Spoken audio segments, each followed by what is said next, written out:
Good morning, everybody. Mike's MMA Picks here with your Fight Morning Quick Card Breakdown show for our UFC Vegas 74, where we have Amir Albazi taking on Kai Kara France in a flyweight matchup that could lead one of these combatants to become one step closer to that flyweight title fight. Later on this year, we have Brandon Moreno taking on Alejandro Pantoja. Looking forward to that matchup as well. Want to personally thank you for tuning in this morning on your fight morning. I know it's early. We are getting this out before 7 o'clock a.m. on a Saturday morning, ready to go. So we're back inside of the UFC Apex. We have 13 matchups. Right now, currently, I only have one tracked play up right now, and that is that the main event does not go the distance. We locked that in at minus 115. But there may be some more additional plays. 13 bouts. 6 of these bouts are currently favored to end inside the distance. And let's continue working our way throughout this card. We can start with the first matchup of the evening, where we have Felipe Lins taking on Maxime Grishin in a light heavyweight affair. Both of these fighters are getting up there in age.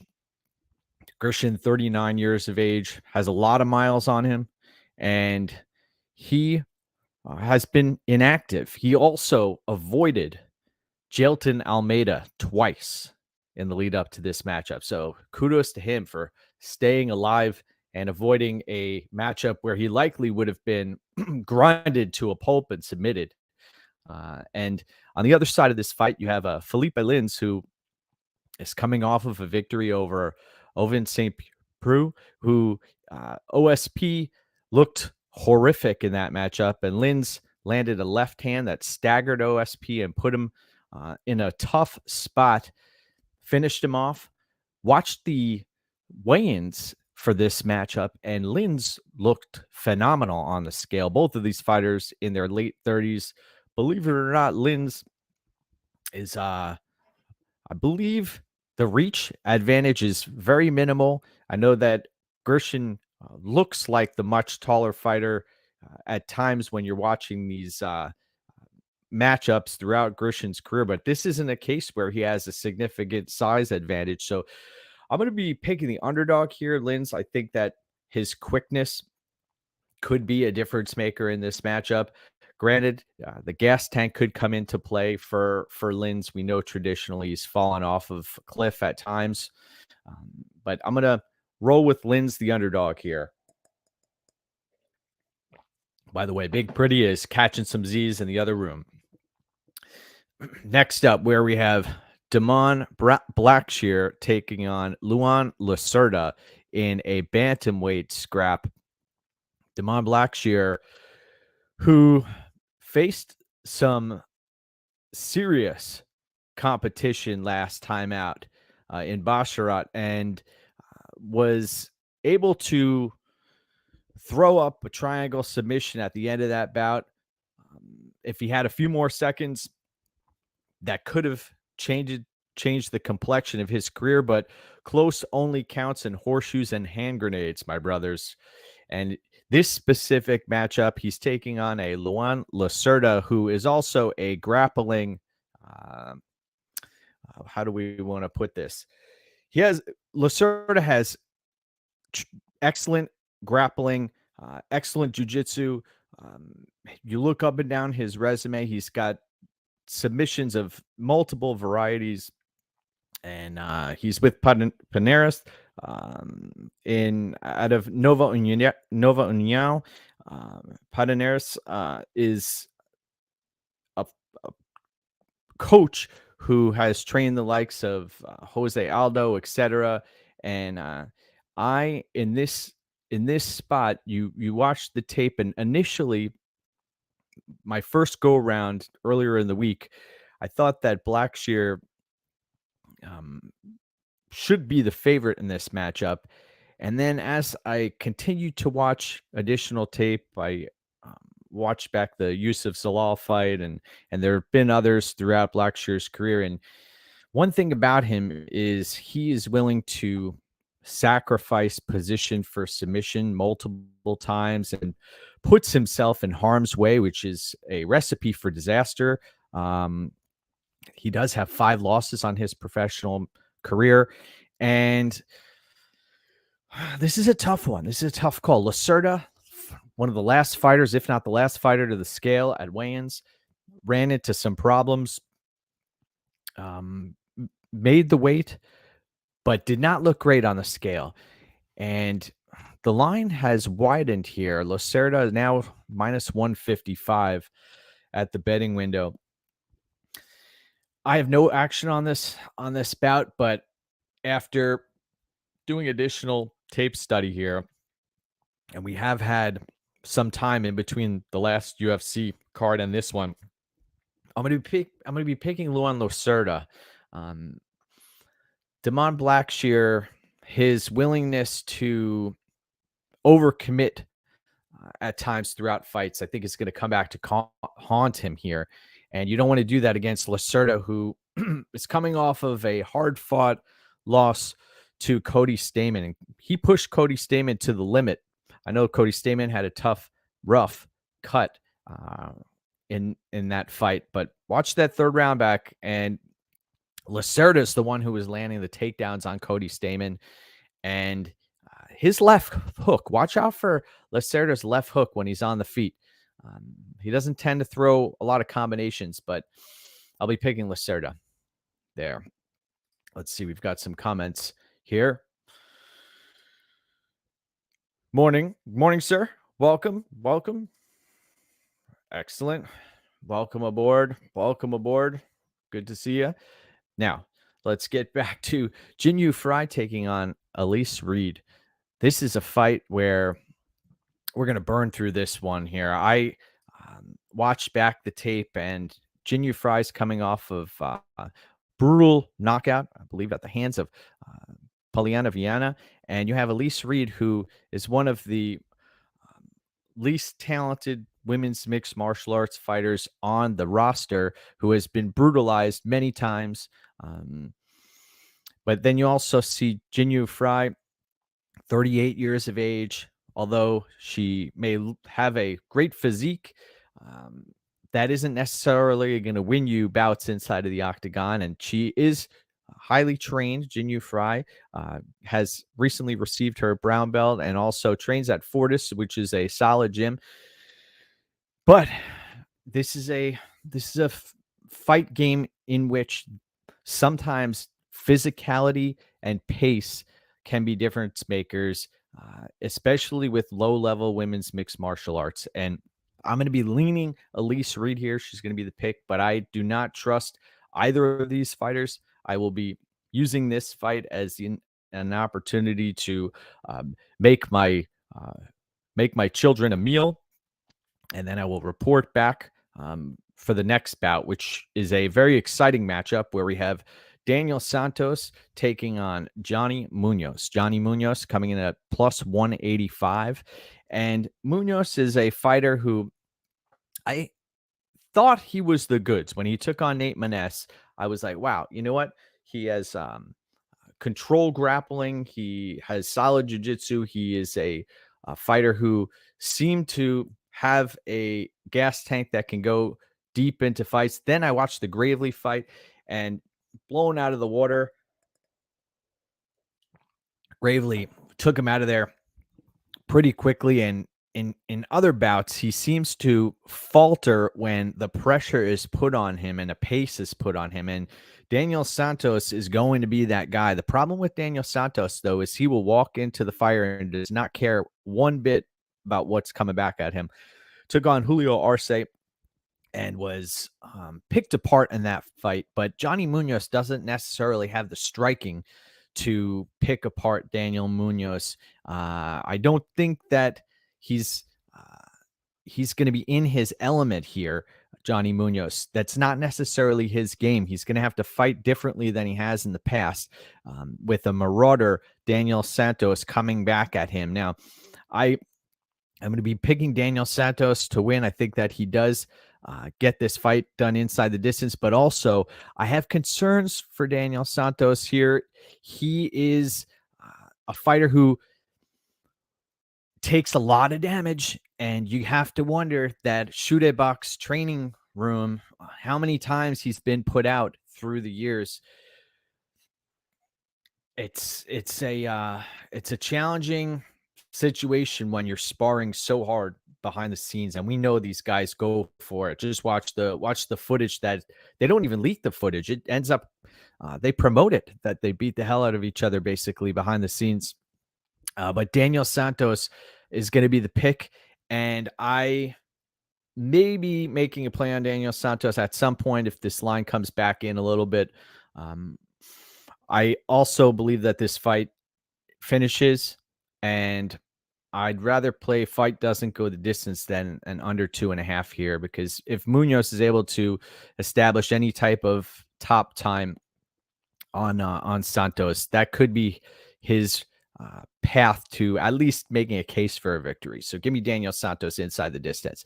Now we have a heavyweight scrap where Andrei Arlovsky, 44 years of age, taking on Don'Tale Mayes, who that Hamdy fight, that's the Sakai fight. I mean, what does this guy have to do to lose your trust? We've seen Don'Tale Mayes drop the ball many times in the past. He is a fighter who makes poor in-fight decisions time and time again. And he's taking on a Andrei Arlovsky who's coming to the end of his career. There's no doubt about that. He's getting close. He was finished against De Lima last time out, and Arlovsky is one of these fighters who just finds a way to make it to the finish line, and then the judges end up giving him a lot of these victories, very close fights, and they seem to go his way all the time. That ATT turnout inside of the Apex, they seem to impact the judges here inside of this smaller octagon. So if Mayes does not put Arlovsky out, then I think Arlovsky is going to walk away with this victory. I am a little shocked to see the line getting wider here for Mayes. I am going to be picking Arlovsky, and I think that he's going to win another decision here. It's one of those fights, though. I'd be pulling back, and it's going to be a sweat for whoever you're on in this bout. But I'm picking Arlovsky. Next up, where we have a fight that I initially planned to have some action on when it was announced. Muin Gafurov plus 110 taking on John Castaneda. Castaneda is coming as the minus 130 betting favorite here. And initially, when it was announced, I think Gafurov was a massive underdog, and now the line is closed to a point where almost to pick him here. And Gafurov, I like what I've seen on the tape. I think that the Anheliger fight was something that you can chalk that up to some level of immaturity on the part of Gafurov. Now he's 27 years of age. He missed his opportunity there. You saw how dominant he was at times, but that knee he took near the end of the first round kind of set the tone and kept Gafurov at bay. And also his cardio didn't hold up in that fight. But then you go back and you watch the Lineker fight and others, and Gafurov is definitely skilled. I went back to his Instagram and Twitter, etc. At one point back, even in 2015 or so, it seemed like he was with Aljo and Weidman and Longo. And this is a fighter who's talented. This is his life. And he's taking on Castaneda, who was overwhelmed by Daniel Santos last time out. And Castaneda, talented fighter, and he actually checks off a lot of the boxes when you watch the tape. Very fluid, has some power, has solid cardio, has decent wrestling. He can throw hands. He has some semblance of head movement. So this is a very closely lined fight, and I would be if you gave me a better number on Gafarov, I would probably pull the trigger on him. I take pride in being right more often than I am wrong, both with my betting accuracy and also with making picks. And I am going to lean towards the Gafarov side here, but I'm not going to make a play on it. I think the short notice nature of this matchup is a cause for concern on the Gafarov side. You also watched the weigh-ins. I wanted to see how he looked at weigh-ins. He does look a little soft compared to how he looked in his LFA fights. And I know, the guy didn't have a full training camp. I know he was helping out. He was helping out Marab, but he could walk away with the victory. I'll be pulling for Gafarov backers, but I'm going to be observing this one from the sidelines. Great fight, though. Great fight. And give Gafarov a full camp and give him another opponent here at this weight class. I was glad he made the weight, though. All right, we've got a few extra comments here. If laying juice on Santos, all right, I really like inside the distance at a bit of a better price, and fight doesn't go the distance. Yeah, okay, yep. I hear what you're saying, my brother. Next up, we have Jamie Malarkey taking on Muhammadjan Naimov. Naimov coming in as the plus 370 underdog here. And this is a case where Malarkey, he gets a new last-minute replacement. And look how the line changes here. He is now one of the biggest, if not the biggest favorite on the entire card, Malarkey. And he's a fighter who will take 2 to give 1, take 4 to give 2, and will engage in firefights. He had his lights completely shut off against Alex Volkanovski. And we saw what Brad Riddell has done to him and others. And man, if this fight gets extended, yes, then I lean Malarkey's way. There will probably be blood splattered all across the octagon during this fight. Just prepare yourselves, brace yourselves for that. And Naimov, he came in as a significant favorite in his Contender Series matchup, and he's a fighter who's going to go for it.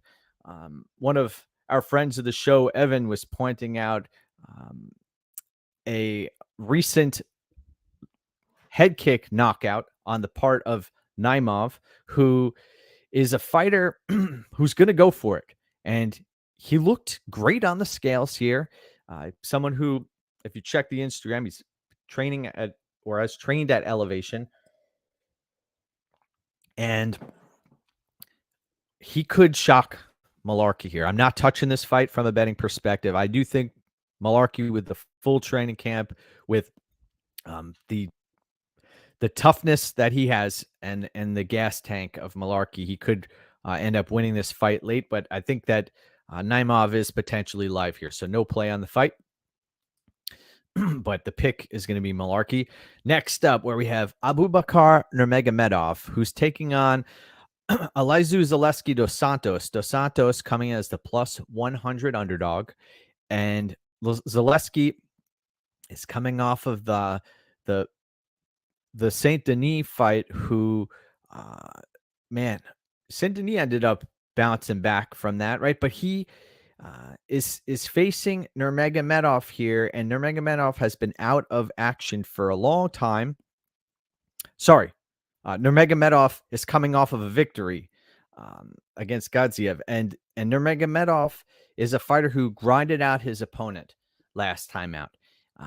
And at this stage in the game, what are we getting out of Dos Santos? He looked all right on the scales. He's in his late 30s. I was at Dos Santos's fight against Lyman Good, and we know that when the going gets tough, Dos Santos can typically match a pace.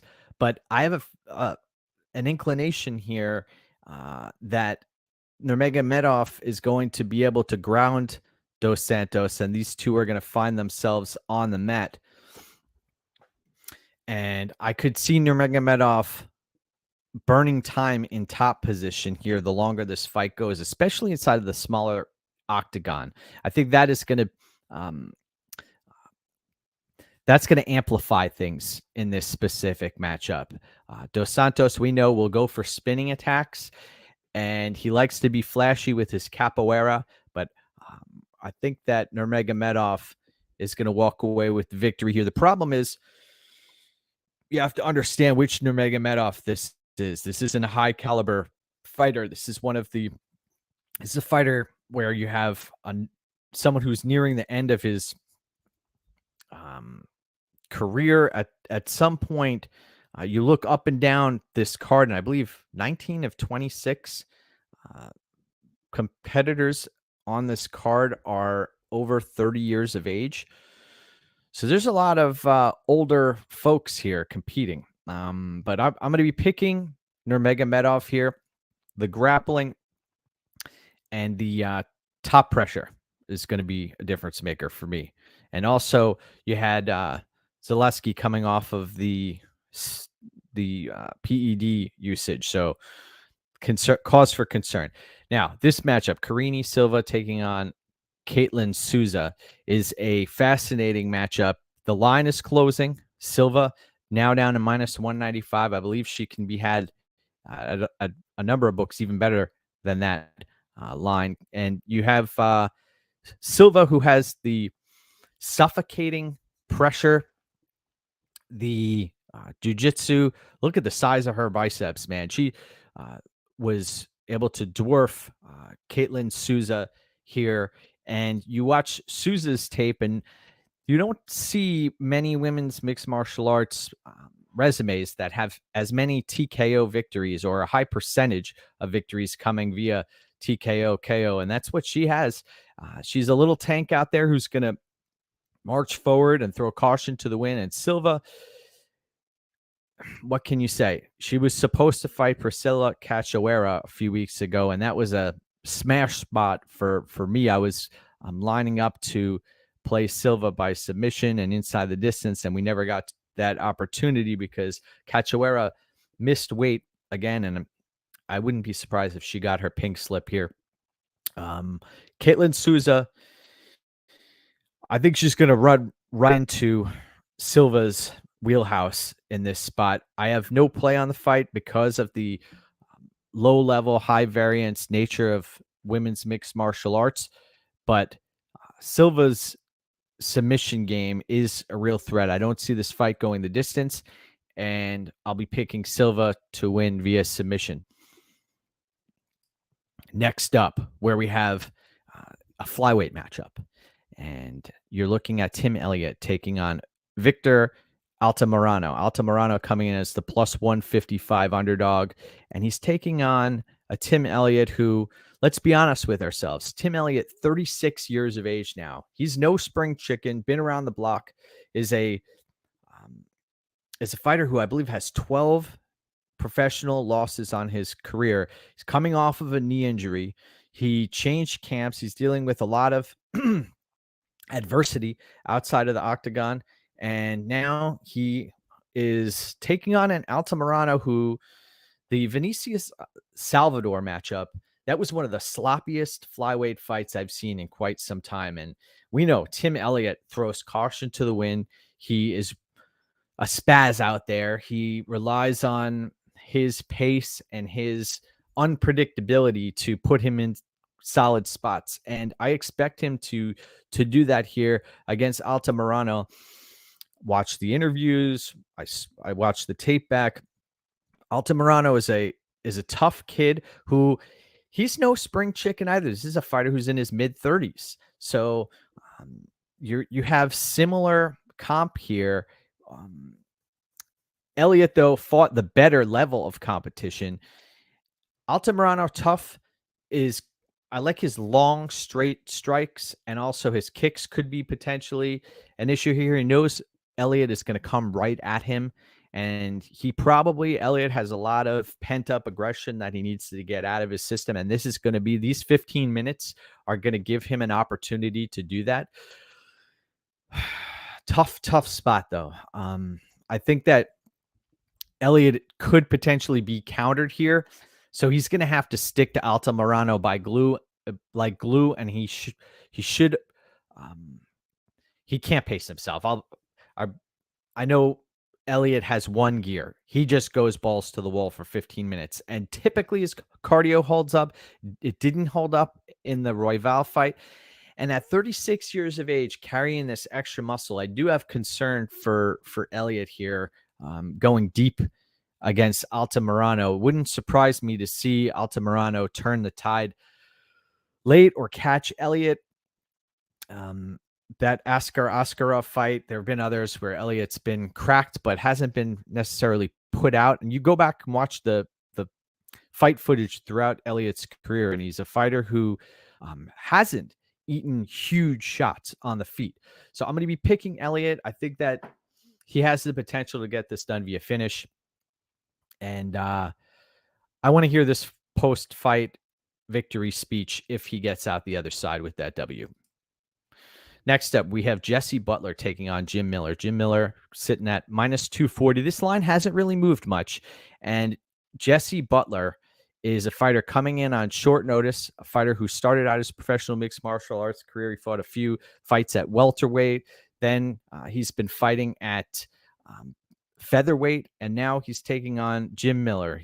His ticket has been punched. And Butler leaves a lot to be desired when it comes to proficiency on the mat. Jim Miller was supposed to fight Jared Gordon here. I thought Miller was a live underdog spot there. Now he's the significant favorite, closing in on 40 years of age, is a fighter who is going to fight hard for your money. Alexander Hernandez, last time out, we saw Hernandez almost got caught. He was caught in that rear naked choke, and the body lock was locked in there, but he survived. And Butler here, he's probably going to get taken down and mauled on the mat. There's always the chance that Butler cracks Jim Miller. We know Jim Miller's taken a lot of damage throughout his career, but I do not see that happening here. I think that Jim Miller is going to walk away with the victory inside the distance, and look out for that line. You watch, I believe, Fury fights of Butler, and this kid, I believe he has 4 losses on his resume, and he has a 1 submission loss, and very lanky frame. I'm not impressed with Butler, but I understand they needed a short notice replacement to step in, and there he was. So the pick's going to be Jim Miller inside the distance. Then we have Alex Caceres taking on Daniel Pineda. Daniel Pineda coming as a plus 160 underdog. He's a fighter who has about a round and a half, 2 rounds of gas in him, and is going to throw caution to the wind. We know Alex Caceres doesn't necessarily have a lot of finishing equity on the feet, although he did knock out Julian Erosa last time out. I think this is a situation where if this hits the 2nd or 3rd round, then Pineda has the potential to run out of gas here towards the end of the fight. And that's where Alex Caceres will likely pick Pineda apart if this fight takes place on the feet. But I think there's going to be a lot of grappling here. I see Pineda being the much stronger, physically stronger fighter. But the longer this fight goes, Caceres should be able to take over. And Caceres' length, did you watch the stare downs and the weigh-ins? Pineda didn't look phenomenal on the scales, and Caceres has a significant size advantage. I know the noodly frame and the ease of takedowns for Alex Caceres' opponents could lend itself to Pineda landing takedowns and giving him opportunities to win this fight. So I don't see this fight going the distance. The pick is going to be Alex Caceres, and I wouldn't be surprised to see him lock in a rear naked choke on a completely exhausted Daniel Pineda. So give me Alex Caceres inside the distance. I haven't made a play on it, but I'm looking at it. And now, main event of the evening, where we have Amir Albazi taking on Kai Kara-France. Kai Kara-France coming at minus 105, Albazi minus 115. This line has continued to close throughout the week. And cheers to those who were on Kai Kara-France early in the week and plus 160s or 190s, or there were some wild lines. And then this line has continued to come in to a point where it's at a pick'em. And this is an interesting bout. There are no certainties in this game. I know I have a tremendous flyweight track record as far as betting goes. And this fight isn't clear cut. Kai Kara-France, grappling is his kryptonite. Yes, he's been able to get out of some tough spots, but he's been put in extremely tough positions. We can't deny that that's happened. So the Bontarin matchup, Askarov had him in some tough spots. There have been other fighters. Royval put him in some tough spots. And Albazi here has the grappling to cause Kai Kara-France fits if he's able to get on his back. There was a significant size discrepancy, a muscle discrepancy here in this face-off. That was something that I noticed as well. Kai Kara-France, the smaller fighter, and he typically is in many of his matchups. We know Kai Kara-France has a much more fluid striking. He's going to be in and out. His head movement's great. And Amir Albazi, I watched the Jose Torres fight a number of times, and I can't get out of my head how Albazi's striking defense was so poor in that matchup, and he was floored a few times. So in this fight, Kai Kara-France via knockout is one of the outcomes that I believe is possible. That's a viable path to victory here, especially considering this fight's 5 rounds. My only track play on this fight so far is fight doesn't go the distance at -115. But in this matchup, Albazi, I got to say that Jose Torres fight was in 2019. So we're in 2023. He's rattled off a number of victories. He's at a great camp now, and he seems to be putting it all together here. Granted, the level of competition, there's no comparison here. Kai Kara-France has fought the much higher level of competition. He is live in this matchup. I'm going to be leaning and picking Albazi here. I know earlier in the week I was leaning towards Kai Kara-France via knockout, but I knew that this is such a closely lined fight. And the more tape I watched, also the weigh-ins and the lead up to the bout, the interviews, and the way each fighter is carrying themselves, Kai Kara-France has 10 losses on his resume, and he is getting better time and time again. But also he fought Brandon Moreno. He's been in there against killers, and has survived the grappling of many. Here though, Albazi, I think he's going to go for it. He has to, and I don't see this hitting the scorecards. There is the ferocity of Albazi could be on display here, and he will, if he locks something up or comes close to a submission, I don't think he's going to let Kai Kara-France off the hook. I think he's going to go for it. And the pick is going to be Albazi here, but I wouldn't be surprised one bit to see Albazi knocked out. I think Albazi is going to win this fight and win so via submission. That is going to be how I see this fight playing out on fight morning after doing additional homework. And I'm excited for this matchup, though. I want to wish everybody a tremendous fight morning. Remember to go get what's yours. You can check out my track betting record at betmma.tips, and you can follow me on Twitter at MikesMMAPicks. Have a great fight day, and remember, go get what's yours, my brothers. Let's do this. Let's get after it today.